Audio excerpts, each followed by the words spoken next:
I like writing on physical paper, but then I switched to digital at some point. And right now, we're going to test something that sits somewhere in between.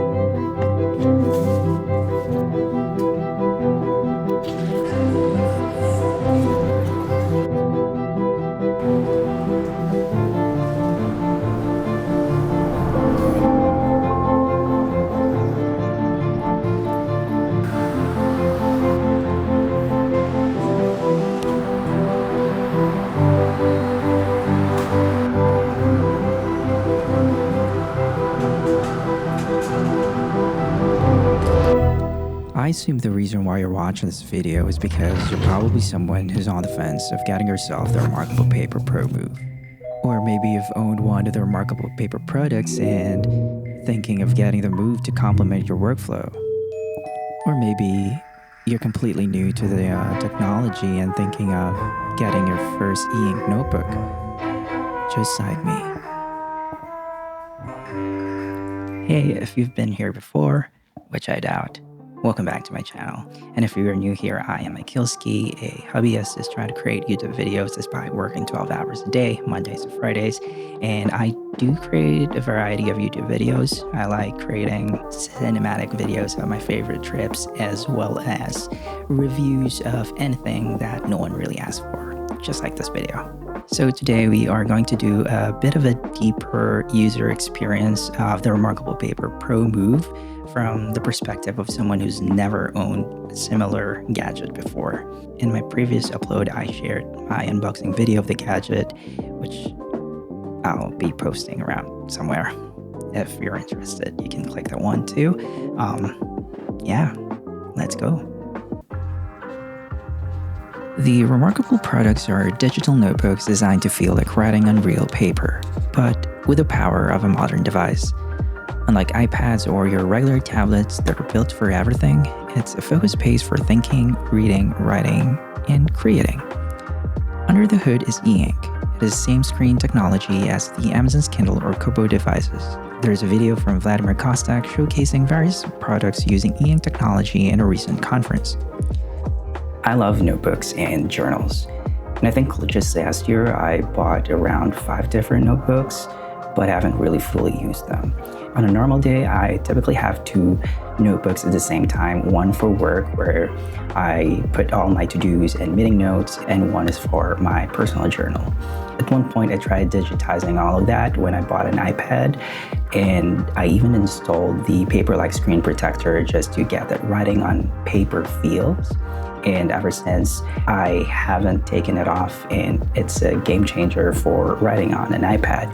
While the real estate for writing on an iPad is great because of the screen size, I find it not to be as portable as I would have liked it to be. So last year, I decided to ditch the digital space entirely and went back to using pen and paper. And last year, I was more into pocket notebooks. I tried to get the pocket notebooks, the actual pocket notebooks, but those were kind of expensive and not readily available or not as accessible here in Canada.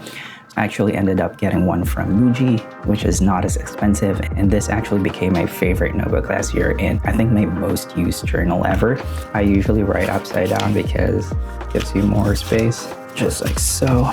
And I believe one of the major factors why is its portability. I remember having my grocery list in here, and I pulled it out of my pocket while cruising through the grocery aisles with no problem at all. And in my use cases, I think the more portable the notebook is, the more I get to actually use it. I've been using the Move for more than a month now, and I feel like I will be able to run down a couple of pros and cons on the user experience side of things, which you may or may not agree with. So let's get into it. While a person thinks size doesn't matter in some occasion, in this case, it does. The size was one of the major deciding factors for me to try out the Move. The Move has a 7.3-inch screen and a 7.7 by 4.24 inches body and weighs only about 230 grams or about half a pound without the case. This is how it compares to an iPhone Pro Max and an iPad Air. While it isn't as small as my pocket notebook, it definitely is more portable than an iPad-sized paper tablet. Over my weeks of usage, I realized the device size is perfect for using on a very limited desk space as well. It does not take too much space in an already cluttered desk, unlike the larger options. In terms of portability, size does matter. The smaller, the better. However, when it comes to the real estate for writing, some might find the screen too small to actually write on. Somehow, I find it to be working well, or say, working just enough with my writing. I write small, so probably this is one of the reasons why. If you write big, I would guess that writing past half of the screen, you'll start to feel the struggle, especially if you're not writing on a desk or a flat surface. Here, we'll do a quick rundown of the user interface of the page view. This is the toolbar. Here you can select your pen type, line thickness, and color. This is the eraser tool, which you can select to erase an object using the pen tip. However, the pen that the Move comes with has a built-in eraser at the other tip. This is a newer generation pen from reMarkable and the only pen that works with the Move. This is the lasso tool, which you can select the elements on your notebook to either delete, move it around the page, or copy it to the clipboard. And of course, the undo and redo buttons. Further, you have the option to type in, which I personally do not use, but the function is available if you need it, but know that it comes with limitations. In layers, this is where you can change the page template to your choosing without affecting the default template of the other pages of the notebook, which you have set on earlier. You can add layers, reorder, or merge them accordingly, and turn them on or off as well. You can also enable shapes, where it detects what shape you're attempting to make and straightens it out for you. It's basically a slap in the face or a subtle way of letting you know that your shapes suck, but it's handy to have. You can tag your pages as well to categorize them and have a better search functionality later on. It is in this tool where you can do an overview of the pages of your notebooks, which is helpful if you will be navigating to different pages and your templates are not hyperlinked, including duplicating pages or moving them from one notebook to the other. You can share the page to present it with screen share through the RM app, send by email, and create a link to share your work. However, there are certain limitations to these functions as well if you're not subscribed to reMarkable Connect subscription. You can close the Tool tab if it's becoming of a distraction to your workflow, and you can hold and drag it around to reposition. For me, it does actually feel like you're writing on a paper. The matte screen, the friction it creates when writing, the sound it makes, as close as you can get to writing to an actual paper. On the tool side, my most used pen type is the ballpoint pen, and the fine liner comes next. And I default my pen to medium thickness because it's what I find to be working well with the canvas size of the Move and my penmanship. From time to time, I use my highlighter tool. However, I just wish the highlighter tool was more accessible in the toolbar and have it separated from the actual pen tool, because if I have to use the highlighter tool, I have to go to the pen tool, switch it to highlighter tool, and then switch back to pen tool. It takes that time. It's not as accessible as I would like it to be. And I would have liked it better if you have the option to customize one of the tools in the toolbar. If it were me, I would switch the eraser tool to a highlighter tool or any tool of your choosing, because the eraser tool, you already have that functionality in the pen itself. You just have to flip the pen and you can erase something instantly, right? So I feel like that's one of a miss, and it would be better to have that option. Also, in terms of gesture, from someone who uses the Procreate on iPad, it is interesting. It is good to know that you can actually do the gestures for undo and redo. You can tap or double tap 2 fingers to undo and tap with 3 fingers to redo. And it just makes the overall workflow more efficient working across devices. However, when an instant thought comes to mind, I find that writing notes instantly doesn't work best on this device. It would be nice to have an instant quick note access when the screen is unlocked. So currently you have the option to do quick notes, but you have to unlock your device first before you can do that. So this doesn't feel as instant when you're on the go, which sometimes still prompts me to grab a pen and a notepad to actually write down things instantly when needed. Next is navigation.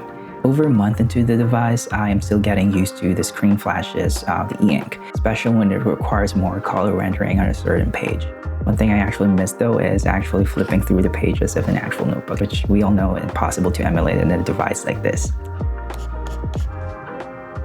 Reading experience. The reMarkable is not just for writing. It actually can open PDFs and EPUB documents. However, it is not its strongest suit. It is not built to be an ebook reader like the Amazon Kindle or Kobo reader. Right now I have books and PDFs stored in my Move, which I can just read just fine. However, it works like a normal PDF, but due to the nature of the Move's screen resolution, the letter-sized PDFs would be tricky to navigate through depending on the scaling, screen orientation, and such.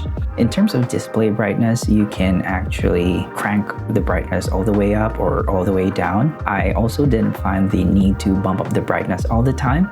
And the only time I remember turning up the brightness was when the ambient light is not sufficient or is unreasonable, and if it's completely dark. Templates.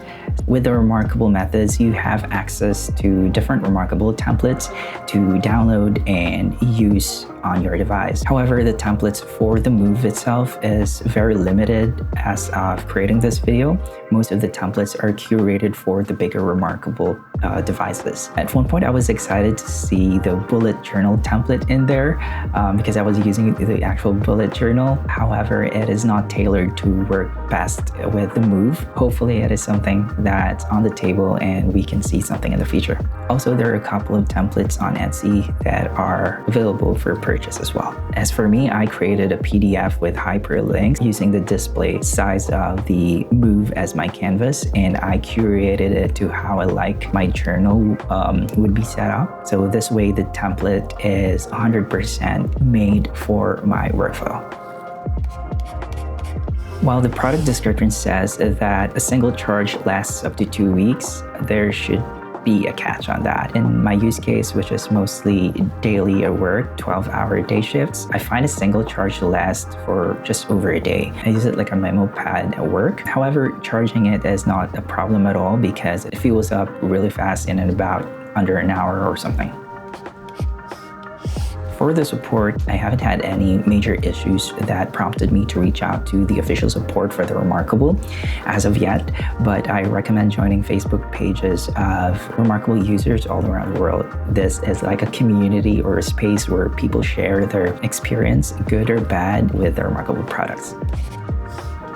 Accessories. The official folio products from reMarkable are of quality, that's for sure, but they come with a price, and that price is not cheap.